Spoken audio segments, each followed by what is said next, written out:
बिस्मिल्लाहिर्रहमानिर्रहीम। Dear students, अस्सलाम वालेकुम। आज हम 10th क्लास के चैप्टर नंबर 10 का अपना नेक्स्ट लेक्चर पढ़ेंगे और आज हमारा टॉपिक है प्रेपरेशन ऑफ सॉल्ट्स, नमकियात की तैयारी। सॉल्ट्स को तैयार करने के बहुत सारे तरीके हैं, यहाँ पर हम चंद एक तरीके उनमें से पढ़ेंगे। सॉल्ट्स दो तरह के होते हैं, एक होते हैं वाटर सॉल्युबल, एक होते हैं वाटर इनसॉल्युबल सॉल्ट्स। जो सॉल्ट्स पानी में हल हो जाते हैं हम उनको कहते हैं वाटर सॉल्युबल सॉल्ट्स, और जो पानी में हल नहीं होते हम उनको कहते हैं वाटर इनसॉल्युबल सॉल्ट्स। पहले हम पढ़ेंगे सॉल्युबल सॉल्ट्स की तैयारी के तरीके, और फिर एक तरीका हमारे पास है इनसॉल्युबल सॉल्ट्स की तैयारी का, जो कोर्स के अंदर एक्सप्लेन किया गया है। सॉल्युबल सॉल्ट्स की तैयारी के जो मुख्तलिफ तरीके हैं उसमें से सबसे पहले तरीके को कहते हैं direct displacement method. Direct displacement method, इसमें क्या किया जाता है, इसमें किसी एसिड का reactive metal, moderately reactive metal, उनके साथ रिएक्शन करवाया जाता है, जैसे कैल्शियम, मैग्नीशियम, जिंक, आयरन वगैरह। ये जो कैल्शियम, मैग्नीशियम, जिंक और आयरन वगैरह हैं, ये मॉडरेटली रिएक्टिव मेटल्स हैं, दरमियानी सी रिएक्टिव मेटल्स होती हैं। तो जब हम मेटल और एसिड का रिएक्शन करवाते हैं तो हमारे पास सॉल्ट बनता है और साथ हाइड्रोजन गैस जो है वो इवॉल्व होती है, खारिज होती है। जैसे मिसाल के तौर पर मैग्नीशियम का हमने HCl से रिएक्शन करवाया। जब हम मैग्नीशियम का HCl से रिएक्शन करवाएंगे तो मैग्नीशियम HCl की क्लोरीन से मिलेगा और बनेगा मैग्नीशियम क्लोराइड। मैग्नीशियम क्लोराइड का फॉर्मूला होता है MgCl2। MgCl2। तो जब ये Cl2 होगा तो फिर आपने क्या करना है, ये HCl2 लेने हैं, तो ये बन जाएगा MgCl2 और साथ क्या प्रोड्यूस होगी, हाइड्रोजन गैस H2। ठीक है जी। तो ये एरो अप का मतलब है हाइड्रोजन गैस है और ये इवॉल्व हो रही है और ये आपके रिएक्शन मिक्सचर में से बाहर निकल रही है। रिएक्शन लिखते वक्त मैट्रिक लेवल पे बच्चों को हमेशा ये दुश्वारियां पेश आती हैं कि वो प्रोडक्ट्स के फार्मूला जो है वो गैस नहीं कर पाते। इसकी बुनियादी वजह 9th के अंदर वैलेंसी और फार्मूला मेकिंग के कॉन्सेप्ट्स का कमज़ोर होना है। अब देखें, जब मैग्नीशियम और क्लोरीन मिलते हैं तो मैग्नीशियम क्लोराइड बनता है। अब मैग्नीशियम क्लोराइड का फार्मूला हम कैसे गैस करेंगे?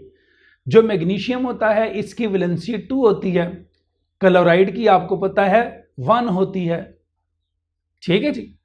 अब 9th में आपने तरीकाकार पढ़ा था कि जब आप किसी कंपाउंड का फॉर्मूला लिखते हैं तो फिर आप क्या करते हैं, इनके ऊपर जो वैलेंसीज होती हैं इनको एक्सचेंज कर देते हैं। इसको इसके नीचे लिखेंगे, इसको इसके नीचे लिखेंगे, तो आपके पास फार्मूला क्या बन जाएगा, MgCl2। प्लस माइनस के बगैर लिखते हैं, ये 2 इधर आ जाएगा, ये 1 उधर चला जाएगा, 1 नहीं लिखते अमूमन। ठीक है जी। तो ये आपके पास बन गया जी MgCl2। तो ये MgCl2 हमारा मेन सॉल्ट है। ठीक है जी, जिसकी तैयारी का हम तरीका पढ़ रहे थे, और साथ हाइड्रोजन गैस क्या हुई है, इवॉल्व हुई है। अच्छा, इस मेथड को डायरेक्ट डिस्प्लेसमेंट क्यों कहते हैं? इसलिए कि जो मेटल होती है वो एसिड में से हाइड्रोजन को निकाल देती है। जो मेटल होती है वो HCl या एसिड में से हाइड्रोजन को निकाल देती है और उसकी जगह जाकर लग जाती है। इस वजह से हम लोग इसे क्या कहते हैं, इसे हम कहते हैं डिस्प्लेसमेंट मेथड। डिस्प्लेस करना, जगह से हटा देना। तो मैग्नीशियम मेटल ने क्या किया, या मेटल ने क्या किया, एसिड के अंदर से हाइड्रोजन निकाली और उसको रिप्लेस कर दिया, उसकी जगह जाकर जो है वो लग गया। तो इस तरह ये आपके पास क्या बन गया, MgCl2 यानी कि सॉल्ट। दूसरा तरीका हमारे पास है न्यूट्रलाइजेशन मेथड। न्यूट्रलाइजेशन ऐसा प्रोसेस होता है जिसमें एसिड और बेस आपस में रिएक्ट करते हैं और वाटर एंड सॉल्ट बनाते हैं। तो जब किसी एसिड को बेस से मिलाया जाता है, वाटर और सॉल्ट बनता है। इस प्रोसेस को क्या कहते हैं, न्यूट्रलाइजेशन रिएक्शन। अब देखें, यहाँ पर हमने HCl एक एसिड ले लिया और NaOH एक बेस है। इन दोनों का जब हमने रिएक्शन करवाया तो इधर से Na और इधर से Cl मिले, बना NaCl, सॉल्ट बन गया हमारे पास। ठीक है जी, ये हमारा सॉल्ट आ गया। साथ H और OH मिलेंगे तो क्या बनेगा, वाटर। ये दूसरा तरीका है हमारे पास सॉल्ट की तैयारी का। Method number 3, by the reaction of acid and metallic oxides. Acid का मेटल के ऑक्साइड के साथ रिएक्शन करवाना। मेटल के ऑक्साइड लेक्चर नंबर 1 में भी हमने पढ़ा था, बेसिक होते हैं। मेटल के जो ऑक्साइड होते हैं इनकी प्रॉपर्टी क्या होती है कि ये बेसिक होते हैं। तो हमने मेटल का ऑक्साइड जैसे ये कॉपर ऑक्साइड है ये लिया, इसका सल्फ्यूरिक एसिड से रिएक्शन करवाया, यहाँ से H2 इस O के साथ मिलेगा, बन जाएगा H2O वाटर, और साथ क्या बनेगा CuSO4 सॉल्ट, कॉपर सल्फेट। तो ये हमारा जो है वो सॉल्ट तैयार हो गया कॉपर सल्फेट का। अगले रिएक्शन की तरफ चलते हैं जी। चौथा मेथड है by the reaction of acid and carbonates. Acid का मेटल कार्बोनेट से रिएक्शन करवाना। जब हम किसी एसिड का, जैसे ये नाइट्रिक एसिड है, इसका रिएक्शन करवाते हैं कार्बोनेट से, तो याद रखें 3 प्रोडक्ट्स बनती हैं, salt, water and carbon dioxide. Carbonate से कार्बन डाइऑक्साइड गैस प्रोड्यूस होती है, तो सॉल्ट, वाटर और कार्बन डाइऑक्साइड हमारे पास बनेगा। अब देखें ये नाइट्रिक एसिड है HNO3, इसका हमने सोडियम कार्बोनेट से रिएक्शन करवाया। जब हम सोडियम कार्बोनेट से रिएक्शन करवाएंगे तो इधर से सोडियम, इधर से नाइट्रेट, ये मिलेंगे तो बनेगा सोडियम नाइट्रेट। अब सोडियम नाइट्रेट का फॉर्मूला क्या होगा?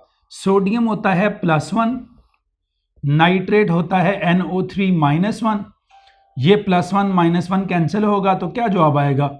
NaNO3। ये सोडियम नाइट्रेट का हमारे पास क्या होगा? फॉर्मूला होगा। ठीक है जी, तो ये आपके पास सोडियम नाइट्रेट बन गया। अब ये 2 बनेंगे क्योंकि ये 2 सोडियम है, Na2। चूंकि ये 2 सोडियम है फिर आपको नाइट्रिक एसिड भी 2 लेने पड़ेंगे। मैं आपकी आसानी के लिए ऐसे लिख देता हूँ, ये नाइट्रिक एसिड है एक, ये नाइट्रिक एसिड है दूसरा, और इसको हमने मिलाया किसके साथ?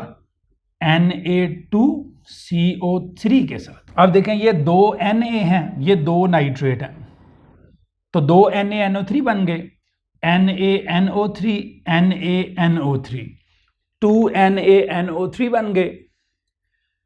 ये CO3 में से एक O निकाल दें, CO2 बन जाएगा, CO2। एक O जो बचा है उस O को H2 के साथ मिलाएं, इस H2 के साथ उस एक O को मिलाएं जो इसमें से बचा था, तो H2O बन जाएगा आपके पास। ठीक है जी, तो ये हमारे पास सॉल्ट तैयार हो गया, सोडियम नाइट्रेट। तो ये अगला तरीका था हमारा by the reaction of acid and carbonates, acid and metal carbonates. Last method हमारे पास है इनसॉल्युबल सॉल्ट्स की तैयारी का। इनसॉल्युबल सॉल्ट्स मैंने आपको शुरू में भी लेक्चर के बताया था। Insoluble means which are not soluble in water, जो पानी में हल नहीं होते। इनसॉल्युबल सॉल्ट्स की तैयारी के लिए हम अमूमन 2 सॉल्ट्स के एक्वस सोल्यूशन लेते हैं। एक्वस सोल्यूशन मीन उनको पानी में हल करते हैं, सॉल्युबल सॉल्ट्स। सिल्वर नाइट्रेट का हमने सोल्यूशन लिया और NaCl का एक्वस सोल्यूशन लिया। जब हम इन दोनों को आपस में मिलाते हैं तो NaNO3 से मिलकर क्या बना लेगा? NaNO3, और AgCl से मिलकर क्या बना लेगा? AgCl। क्या बनाएगा? AgCl। NaNO3 बना, साथ क्या बना? AgCl। NaNO3 water soluble salt है, AgCl वाटर इनसॉल्युबल है, ये पानी के अंदर हल नहीं होता, पानी के अंदर हल नहीं होता। तो इस तरह हमने क्या तैयार कर दिया? Insoluble salt. ये इनसॉल्युबल सॉल्ट प्रेसिपिटेट आउट हो जाएगा, यानी कि सेटल डाउन हो जाएगा with the passage of time, because it is not soluble. तो इनसॉल्युबल होने की वजह से वक्त गुजरने के साथ साथ ये नीचे बैठ जाएगा आपके रिएक्शन मिक्सचर। ठीक है, ये थे हमारे सॉल्ट्स की तैयारी के 5 तरीके, जिसमें से 4 हमने सॉल्युबल सॉल्ट्स की तैयारी के पढ़े और 1 हमने इनसॉल्युबल सॉल्ट्स की तैयारी का पढ़ा। इनसॉल्युबल सॉल्ट्स में याद रखिएगा जो 2 सॉल्युबल सॉल्ट्स मिलाई जाते हैं और जो नए सॉल्ट्स बनते हैं उनमें से 1 सॉल्युबल और 1 इनसॉल्युबल होता है। ये सॉल्युबल है और AgCl इनसॉल्युबल सॉल्ट है। ये था हमारा आज का lecture about the preparation of salts. उम्मीद है हमारा आज का लेक्चर आपको पसंद आया होगा। अगर हमारा आज का लेक्चर आपको पसंद आया है तो हमारे इस चैनल को लाइक करना, सब्सक्राइब करना और दोस्तों के साथ शेयर करना हरगिज़ मत भूलिएगा, ताकि हमारी हौसला अफजाई हो सके और हम आपके लिए ज़्यादा से ज़्यादा लेक्चर्स यूट्यूब पर अपलोड कर सकें। इश्तियाक अहमद समीर को इजाज़त दीजिए। अल्लाह हाफिज़। अस्सलामु अलैकुम।